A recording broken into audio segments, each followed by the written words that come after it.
नमस्कार दोस्तों। अर्णब गोस्वामी, ये नाम तो आपने सुन ही रखा होगा। ये वो पत्रकार है जो इतना जमकर और सच बुलंदी के साथ बोलता है कि अच्छे सुनने वालों की इसके सामने बैठने की हिम्मत नहीं होती। दोस्तों, मैंने तो मेरी लाइफ में ऐसा पत्रकार नहीं देखा जो इतना बिंदास बोलता हो और इतना बुलंदी के साथ बोलता हो कि सामने वाली शख्सियत की हवा निकल जाए। तो आज का विषय और आज का वीडियो इसी अर्णब गोस्वामी जी के लिए है। मैंने कुछ इनके वीडियो, इनके डिबेट्स सेलेक्ट किए हैं जो मुझे बहुत दमदार लगे, और इनके जीवन के बारे में, ये क्या थे, कैसे इन्होंने शुरुआत करी, इसके बारे में जानिए इस वीडियो में। लो शुरुआत करते हैं अर्णब गोस्वामी जी के जीवन के बारे में। ये तो सब जानते हैं कि अर्णब ने अपने करियर की शुरुआत एनडीटीवी के साथ 1995 में की थी, पर जो बात ज्यादातर लोग नहीं जानते वो ये है कि एनडीटीवी से पहले अर्णब ने कलकत्ता में टेलीग्राफ न्यूज़पेपर के लिए लगभग 1 साल तक एज अ जर्नलिस्ट काम किया था। So I was supposed to sit there, and at the end of the day we were supposed to produce 200 words of wisdom, which was an editorial on the editorial page. And we were told that is where you belong. So we had a glass ceiling. The reporter says this happened here, and only the person in the editorial page puts opinion. And I lived with it. I found it stifling. How can you have an opinion when you don't go out into the real world? Is it possible to do that? Can you live in a library and decide everything about what's right or wrong in the world? So I came to Delhi and I wanted to be a reporter. Arnab Guwahati, Assam से एक अमीर वकीलों के घराने से आते हैं। उन्होंने अपनी ग्रेजुएशन सोशियोलॉजी में दिल्ली यूनिवर्सिटी और masters social anthropology Oxford university London से की। अर्णब के दादाजी इंडिपेंडेंस एक्टिविस्ट, कांग्रेस लीडर और गुवाहाटी के जाने माने वकील थे। अर्णब के पिता मनोरंजन गोस्वामी इंडियन आर्मी में रह चुके हैं और हमेशा से बीजेपी के सपोर्टर भी रहे हैं। 1998 में उन्होंने लोकसभा के चुनाव भी लड़े थे, पर कांग्रेस पार्टी के ऑपोजिशन कैंडिडेट से वो लगभग आधे मार्जिन से हार गए थे।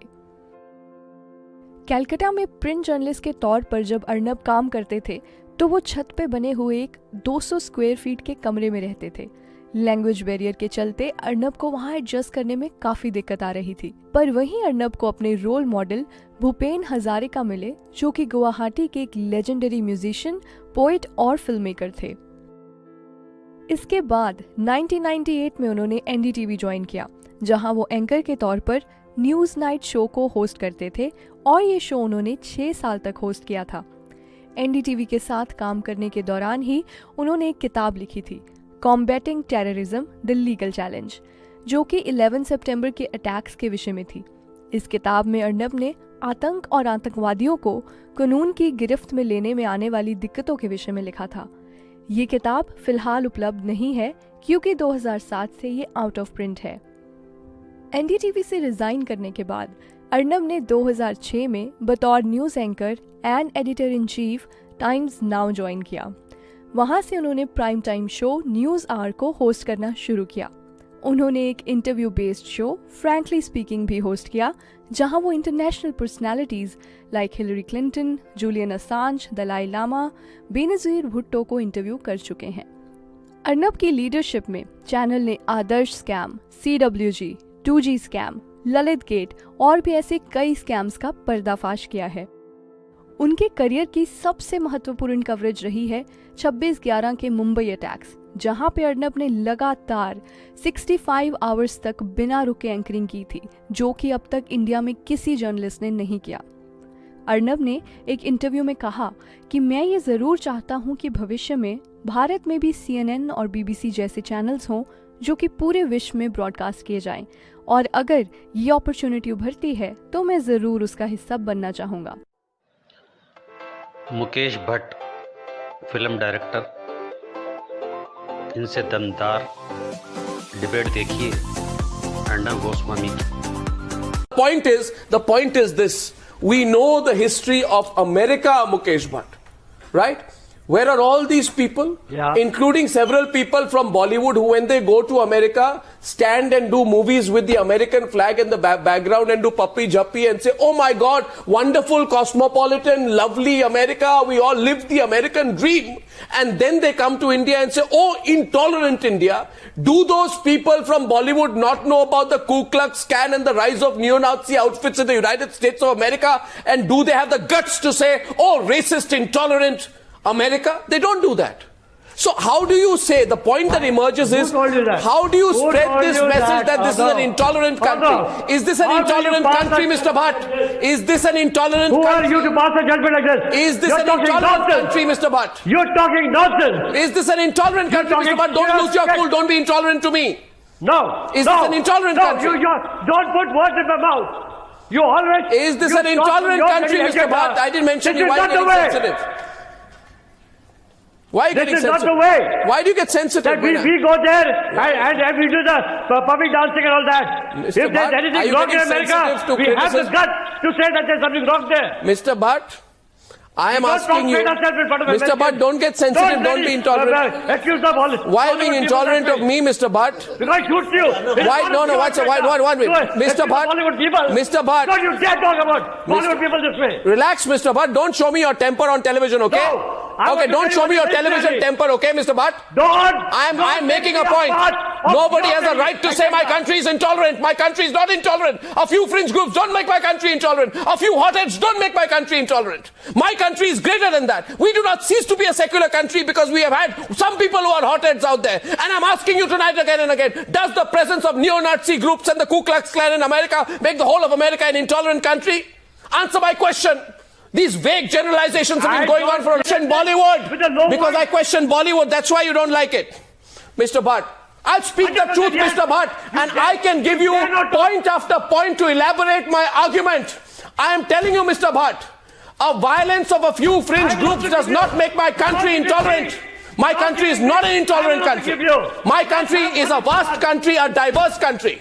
And I need respect for my country. I will not have my country denigrated a day after day because of the actions of a few fringe groups. I will not allow those stereotypes to define my nation or my nationhood. Mr. Bhatt, that's the point tonight. So let us limit it to that. Oh, hello. Don't talk that you're the only patriot in the country. Really, Mr. Bhatt? You have a patriot. Really? So I'm telling you, say, is our country intolerant, Mr. Bhatt? Is our country intolerant, Mr. Bhatt? Is our country intolerant, Mr. Bhatt? You tell me first. Mr. Bhatt, I certainly, let me tell you, Mr. Bhatt, is my country intolerant? Is my, no, one second. Is my country intolerant? No, I'm not going to leave this issue. Then I'll tell you, Mr. Bhatt, you want to hear more? You want to hear more, Mr. Bhatt? Hello? Mr. Bhatt? There is a section of people who are intolerant. Really? I don't think the country is intolerant. Okay, no, I just want one point to Mukesh Bhatt. Mr. Bhatt, I like the outrage. I like the outrage. This outrage was nowhere to be seen when there was a lobby seeking to... Listen to me, Mr. Bhatt, don't show me your anger. Let's argue fact by fact, right? This outrage was nowhere to be seen when a lobby was seeking to save Yaqub Memon from the news despite the Supreme Court having sentenced him to death for his role in the 1993 Mumbai blast. This outrage was nowhere to be seen when a section of politicians sought to play politics over Yaqub Memon's execution, calling it a disappointment. This outrage was nowhere to be seen when there was a lobby seeking to save Afzal Guru from the news, despite the Supreme Court having sentenced him to death for his role in the 2001 Parliament attack. And let me tell you, Mr. Bhatt, we tolerated all that because we are tolerant. The people who did that can't question now in... ना महाराष्ट्र के मुख्यमंत्री जी ठाकरे साहब से डरते हैं और ना ही देश की सबसे बड़ी महान लेडी सोनिया गांधी जी इनसे डरते हैं। इनके लिए भी बेबाक बोलते हैं। सुन लीजिए आप भी। अरे मुझ पर 200 नहीं, सोनिया गांधी एंटोनिया माइनो 2000 एफआईआर कर दो। मैं तो हर बार पुलिस स्टेशन जाऊंगा, फिर मैं वापस स्टूडियो में आऊंगा। आ रहे हैं। प्रॉब्लम क्या है सोनिया गांधी?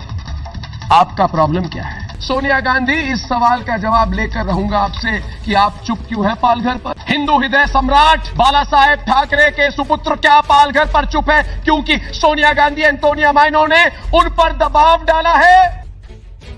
सोनिया गांधी 10 जनपथ पर बैठे हुए एक बार भी उन्होंने इस पर कुछ नहीं बोला। कोई भी शिवसेना वाला गया था? सुन लो उद्धव ठाकरे, 9 तारीख को पता करो कौन कौन गया था। क्या अगर शिवसेना के कोई निकले इसमें तो उद्धव ठाकरे सरकार तुम्हारी जाएगी, कुर्सी तुम्हारी जाएगी, पूरे दुनिया के लोग तुमको सवाल करेंगे। गुजरात के हार्दिक पटेल साहब, इनकी दास्तान भी सुनिए और इनकी कैसे वाट लगाई गोस्वामी जी ने, ये भी देखिए।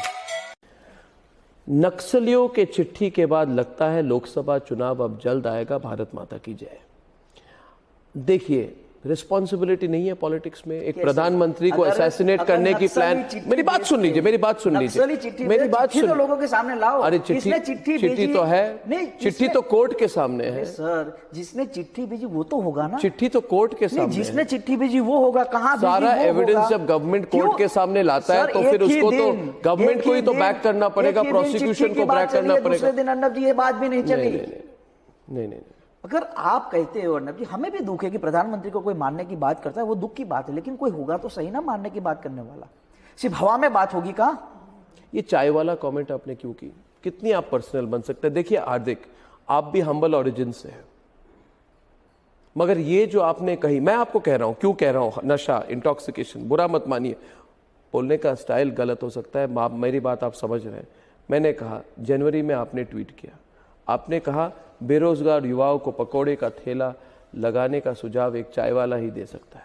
तो हमारे देश के प्रधानमंत्री सर ऐसा सुझाव नहीं देते। कैसे बात कर रहे हैं? हमारे देश के प्रधानमंत्री के पास 125 करोड़ हिंदुस्तानियों की बड़ी आशा है सर, एज अ लीडर, बड़ी अपेक्षाएं है। पकोड़ा बनाने की बात हमारे प्रधानमंत्री कहते कि नहीं, Hardik, as a leader who has risen from the ground. देखो, मैं ऐसा लीडर हैज राहुल गांधी इस कंपनी बनना नहीं चाहता कि मैं जो हूं वो ना दिखाऊं। हैज राहुल गांधी इस कंपनी सत्य बोलता हूं। मैं तो ये कह रहा हूं कि लुटियंस की हवा आपको पकड़ चुकी है कि आप नरेंद्र मोदी को चाय वाले होने के लिए आप उनको इस तरह से ट्वीट कर सकते हैं। ये लुटियंस की हवा और 10 जनपद की चाय। बात ये नहीं है, मगर आपने क्यों बोला कि दिन आपने इलेक्शन के साथ लिंक किया? आपको डर नहीं है कि आपके देश के प्रधानमंत्री पर असैसिनेशन प्लॉट हो सकता है? बहुत ही बड़ा दुख है मुझे। तो अपने पॉलिटिकल फाइट को छोड़ दीजिए। मेरे देश के प्रधानमंत्री के साथ हमने सर इंदिरा गांधी को खोया, राजीव गांधी हमारे देश के प्रधानमंत्री थे वो।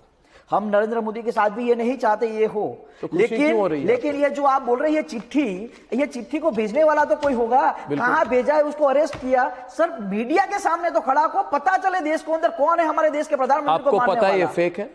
मुझे 100% लगता है ये फेक है सर। कहां से, किस बात पर? अरे सर, मैं इसको चिट्ठी मैंने अर्नब जी आपको दी, मैं भेजने वाला हूँ। यस, मैंने चिट्ठी भेजी, आपको भेजी, तो आप भी हो गए ना सर।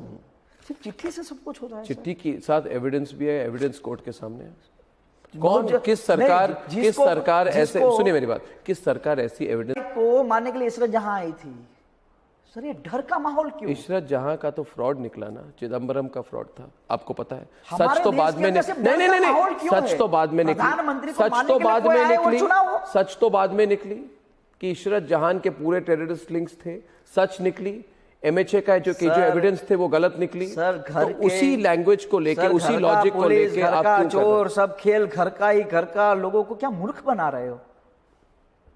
ये कौन सा मामला? मेरी एक ही बात है इस मुद्दे के साथ। आपने क्या, आप कोई शर्लॉक होम्स है, आप डिटेक्टिव है, आपको कैसा पता है चिट्ठी गलत है? देखिए, बताइए मुझे, चिट्ठी पढ़ के बताइए क्या गलत है इसमें। देश के अंदर ऐसे हजारों चिट्ठियां आती है। अच्छा, हमारे प्रधानमंत्री को कोई मारने के लिए निकलता है सर, आप इलेक्शन के साथ लिंक करते हैं। हमारे प्रधानमंत्री को कोई मारने, क्यों देश गंभीर नहीं है? पुलिस क्यों गंभीर नहीं है? हमारे देश की मीडिया जो हर बार मोदी को दिखाते हैं, हमारे देश का मीडिया जो हर बार मोदी को दिखा, हमारे देश का मीडिया भी इस बात पर गंभीर क्यों नहीं? राजीव गांधी को इलेक्शन कैंपेन श्री पेरुम्बुदुर में असैसिनेट किया गया था कि नहीं?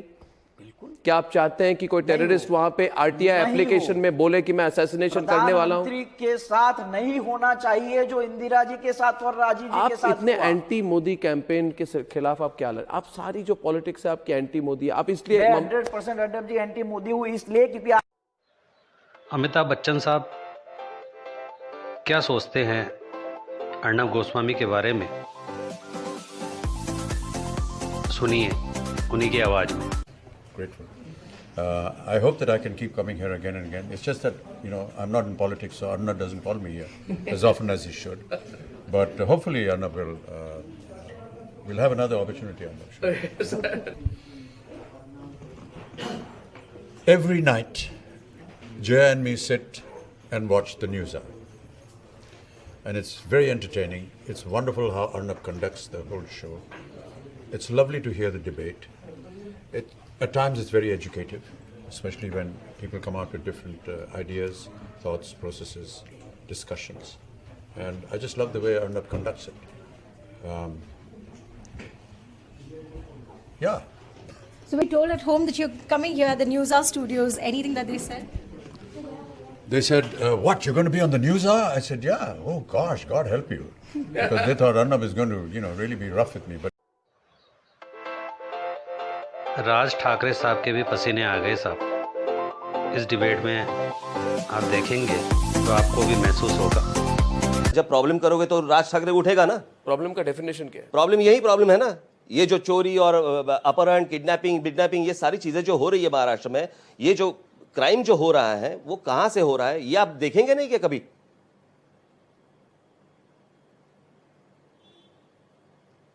पुलिस फोर्स के ऊपर कितना प्रेशर आ रहा है, ये नहीं देखेंगे आप? महाराष्ट्र के शहरों का इंफ्रास्ट्रक्चर जो है उसके ऊपर पुलिस फोर्स नहीं कह रही है क्या? पुलिस फोर्स तो नहीं कह रही है, आपके मुख्यमंत्री नहीं कह रहे। अरे मैं वही बोल रहा हूं ना, आप ये बिना कैमरे के जाके उनको जाके मिलो ना, फिर बात करेंगे ना। वो क्या कहते हैं जाके पूछ लो, फिर पता चलेगा आपको क्या कहते हैं। वही तो उनके ऊपर बहुत सारा प्रेशर है। क्या प्रेशर है? अरे शुरू से वही बता रहा हूं। किसी सेलिब्रिटी की पर्सनल लाइफ से संबंधित सवाल हो उसमें भी हिचकिचाते नहीं है। देखिए ऋतिक रोशन से, जो सुपरस्टार हैं बॉलीवुड के, उनसे भी कैसे सवाल पूछते हैं। देखिए, you say you frankly, and I appreciate the fact that you're being frank enough with me and saying you're not feeling comfortable right now. Yeah, I'm very happy because there are many because there are many politicians who are actually not comfortable sitting in front of me, but who pretend that they are comfortable. So listen here. There are others who pretend. Let's talk, Hrithik. Yeah. Also, let's go back. There's also you don't need to explain beyond a point. People know. That's true. You know, Hrithik, people watching this program will know. I believe TV is a transparent medium. People are afraid to be vulnerable. I had to come to terms with my own vulnerability. It's okay. Yeah. I was afraid, and now I am not going to be afraid of that. I am going to allow my mind and my heart to say what it wants to say and allow the pieces to fall where they may. If in my language or my words, if I hurt somebody's sentiments, I would like to apologize right now because... Okay. But let's talk straight. Yeah. देश के गद्दारों से तो बहुत ही खतरनाक तरीके से बात करते हैं ये अर्णब गोस्वामी जी। इस डिबेट में देखिए। No, why can't you stand up for Jana Gana Mana? Why can't you stand up for Jana Gana Mana? Why does it stand? Why do you want to stand? Why don't you stand up for Jana Gana Mana? What's your problem with it? Why can't you stand up for 52 seconds? Why can't you? Why? See the entire Rotary Club or school. Why can't you stand up for 52 seconds? Why can't you stand up for 52 seconds? Why can't you? Today, because I'll tell you why. Because I'll tell you why. You hear me, then I'll tell you why. Can I tell you why? Can I tell you why? Then you stop, I'll tell you why. I can't shout over you. I'll tell you why. I'll tell you why. I'll tell you why, Mr. Pathan. Don't be an anti-national. Don't be an anti-national. Don't be an anti-national. Can you call me anti-national? Can I say something? I am more nationalist than you. Then I'll tell you why. I'll tell you why. Today the argument is that don't force us to stand up for 52 seconds. Listen to me. Tomorrow. Of seconds. Question is on imposing. Question is of forcing, which is undemocratic. When you say patriotism is in your heart, then why are you being forced? Why are you forcing us? Where's the question of forcing you? If patriotism is in your heart. Is forcing us. Where? If you don't stand for why should the President of India listen to me? Waris, listen to me. Waris, listen. Waris, today. Waris, don't stretch the argument. Waris, don't stretch the argument. Don't stretch the argument. Don't take it too far. Waris, listen to me. Today, no, 1 second. Waris, listen to me. 1 second, Ratan Chada. 1 second. tomorrow you will say the president does not need to stand up and salute the forces on Republic Day parade. In the theater. Where does it end? In the theater. Why not? We are talking about the theater. What's wrong with the theater? What about schools? Schools are a place for education. Schools be stained. What does the national anthem got to do with education as per your logic? As per your warp logic? Rotary clubs across the country, the national anthem is played. Why should it be? Somebody will say we go to the social service in the Rotary club. What rubbish is this? This narrow-minded argument. Tell us what your real problem with the national anthem is. What is your problem with the national anthem? What is your problem with it? I have a problem with the What is your problem? I have a problem. Which ideology? What does the national anthem have to do with that? Supreme Court, he rejects Supreme Court in triple talaq. He rejects Supreme Court in UCC. He rejects Supreme Court in case of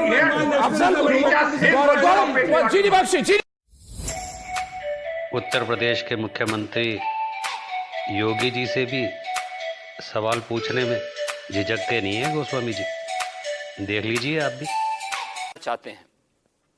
Yogi ji, Mamata Banerjee और ममता बनर्जी की सरकार आप पर आरोप डालती है और मैं ये कह देना चाहता हूं कि 23 साल के पत्रकारिता में मैंने आज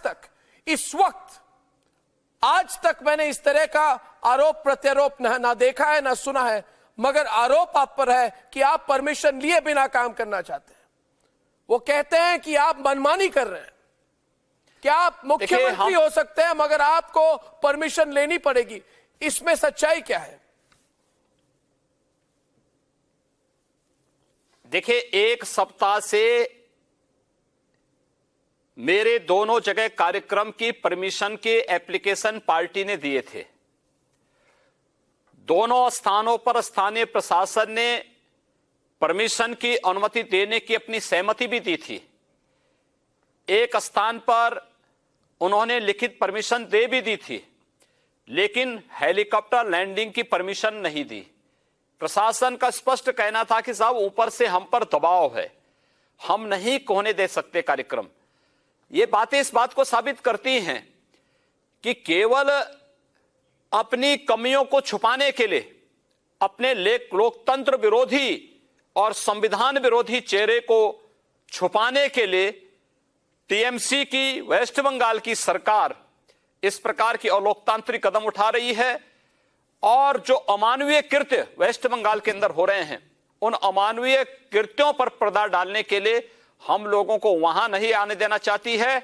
लेकिन मैं अभिनंदन करूंगा भारतीय जनता पार्टी के उन लाखों लाख कार्यकर्ताओं का जिन्होंने तमाम बंदिशों की परवाह किए बगैर आज दोनों स्थानों पर हजारों की संख्या में पहुंच करके वेस्ट बंगाल की सरकार के चेहरे पर जोरदार तमाचा मारा है।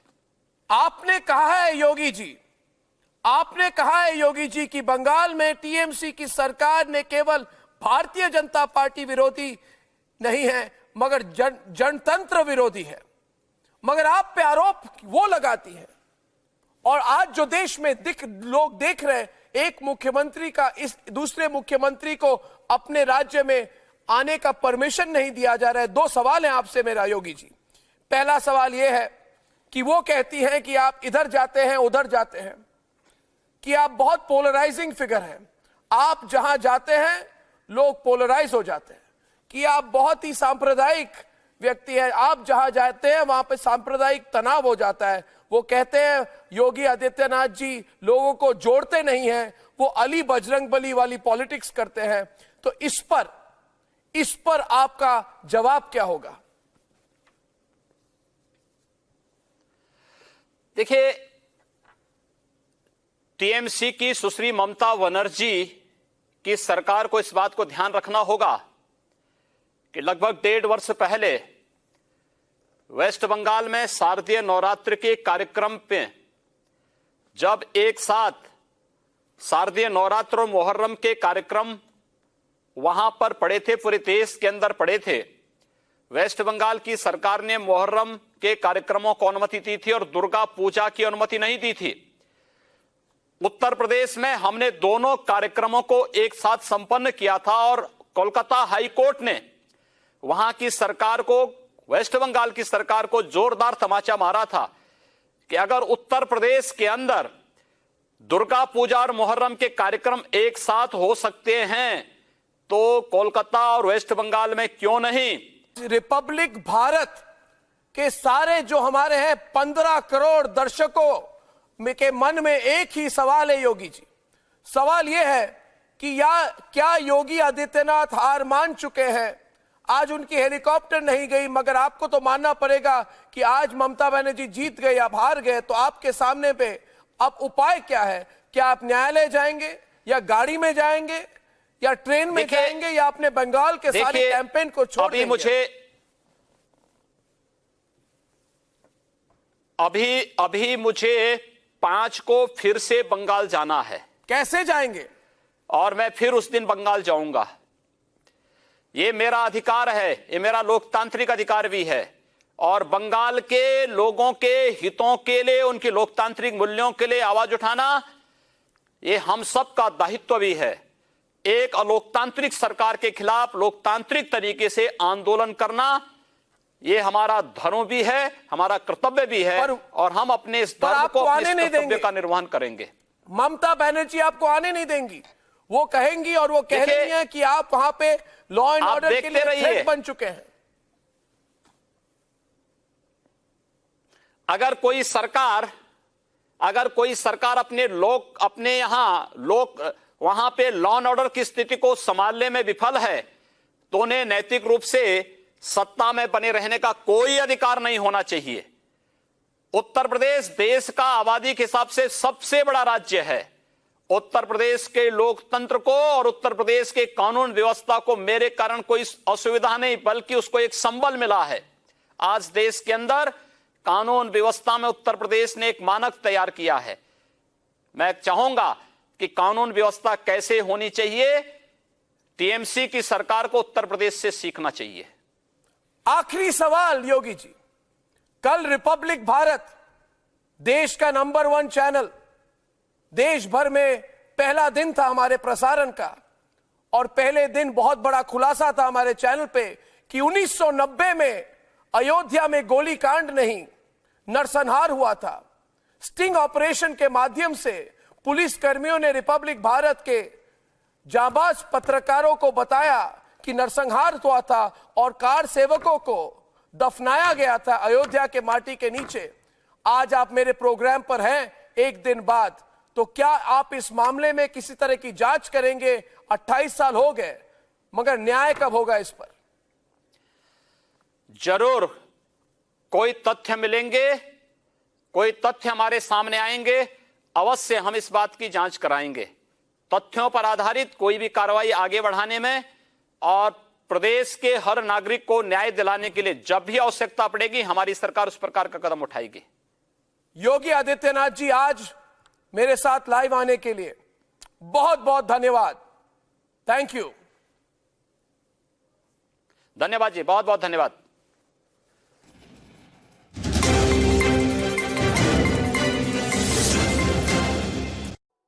तो दोस्तों, अंत में आपसे विदा चाहता हूं और आपकी राय भी, कि आप क्या सोचते हैं इस पत्रकार के बारे में। अपनी राय जरूर देना। फिर कल किसी नए वीडियो में नए विषय, नए शख्सियत के साथ फिर मिलेंगे। जब तक के लिए अलविदा। फिर मिलेंगे। गणपत शर्मा, अजमेर से।